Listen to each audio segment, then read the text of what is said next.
कांग्रेस की chief spokesperson Sharmishtha Mukherjee इस वक्त हमारे साथ हैं। आपने वोट कास्ट कर दिया है अपना Don Bosco school Greater Kailash part 2। काफ़ी मुश्किलें आई हैं आपको? देखिए, अजीब बात यह है कि जहाँ मेरा मतलब घर के सारे सदस्य का नाम है, वहाँ पर मेरा नाम नहीं है। तो मुझे बहुत ढूंढना पड़ा कि कहाँ मेरा नाम है। तो मैं एक टाइम में ये भी सोची थी कि शायद मेरा नाम है नहीं यहाँ। और ये अजीब बात है क्योंकि 2015 में मैं यहाँ असेंबली की चुनाव लड़ी हुई हूँ, तो कैसे मेरा नाम नहीं हो सकता। लेकिन फिर जाके दूसरे एरियाज़ में दूसरे ब्लॉक्स का साथ अचानक उसमें से मेरा एक नाम निकला।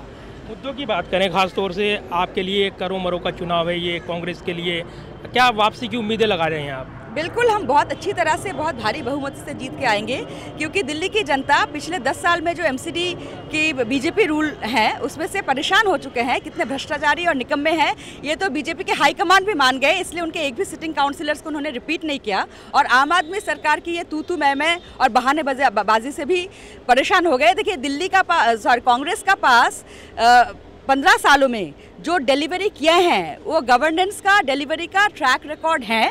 तो दिल्ली की जनता अभी कांग्रेस सरकार को मिस कर रहे हैं और फिर से हमें वापस लाएंगे। लेकिन अगर बात करें नाराजगी की, आपके लोग नाराज हो गए, एंड वक्त पर अरविंदर सिंह लवली पार्टी छोड़ गए, बरखा सिंह वो चली गई, तो वो नुकसान होगा, वोटरों को एक मैसेज गया कांग्रेस पार्टी एकजुट नहीं है। देखिए, ये तो आप 21 जो बीजेपी के सिटिंग काउंसिलर्स हैं वो लोग रेबल इंडिपेंडेंट लड़ रहे हैं, उस बात पे कोई सवाल नहीं उठा रहे हैं।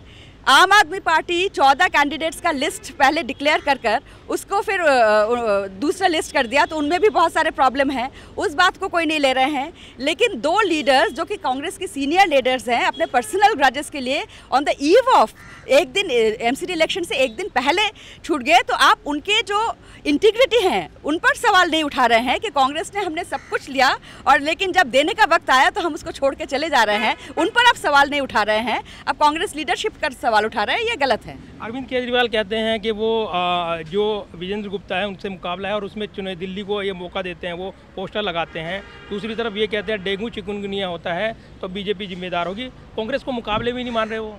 देखिए, ये तो बीजेपी और आम आदमी पार्टी का ये स्ट्रैटेजी है, ये बहुत सारे पुराने इलेक्शंस में भी अपनाते आए हैं कि कांग्रेस को इग्नोर करो, कि अगर इग्नोर करने से जनता कांग्रेस को भूल जाएगी। लेकिन दिल्ली की जनता इतना बेवकूफ़ नहीं है। और वही हम जो लास्ट ईयर हमारा जो एमसीडी का बाई इलेक्शंस हुआ था उसमें देखा कि कांग्रेस किस तरह से 13 में से 5 सीट जीत कर आए। और रजौरी गार्डन में भी कांग्रेस का वोट शेयर 9% से 34% पहुंच गए। आम आदमी पार्टी का जमानत जब्त हो गई, तो इसके बावजूद भी अगर वो कांग्रेस को इग्नोर करना चाहे so let them live in a fool's paradise. और दिल्ली प्रदेश कांग्रेस की chief spokesperson Sharmishtha Mukherjee vote cast करने के बाद अपनी जीत का दावा करते हुए। कैमरामैन विद्याधर के साथ प्रदीप कुमार, टोटल न्यूज़ दिल्ली।